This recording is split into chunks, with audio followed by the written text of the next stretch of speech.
तो नोडे बोन चल दाड़े कना तेहन दो गालमाराव तनाक जहाँ सताम कना नितोग जहाँ बोन गालमारावा नोडे बोन ñel दाड़े मिदटांग जहाँ दो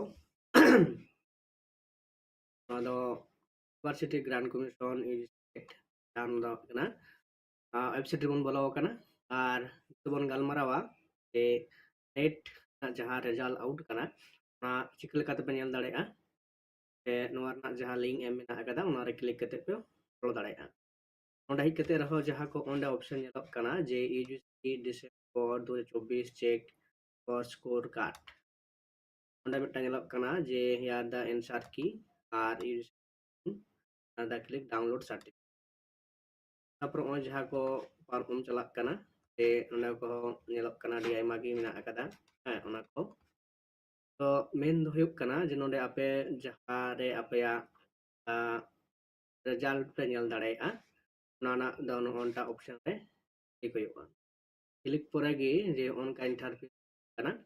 जहाँ दो नोंडे लगाआ जे application number date of birth month year और ओना कैप्चर नोंडे जहाँ हिजुआ ओना कैप्चर नोंडे सबमिट लेखान गे आपया जहाँ एटना रिजल्ट ओना दोपे ñel ñam दाड़ेगा नोंका कतेद गे ओय कोर्स कार्ड नोंडे उदु आपयाय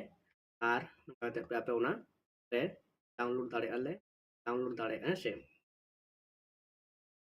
तो नोंका लेकाते सनाम को सनाम पटो को जहाँ नेट बिनिट पे एम लेत ताबोना तो सनाम को गे नोंका कते आपे रिजल्ट चेक तापे ओका लेका मार्क्स पे ñam कदा और क्वालिफाई कदा पे केआरएफ लगिते से प्रोफेसर लगिते से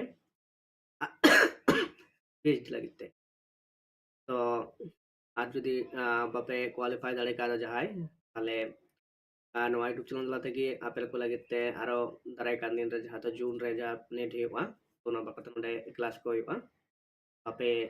क्लास रे पे जॉइन दाड़ेगा लाइव क्लास रे हेसे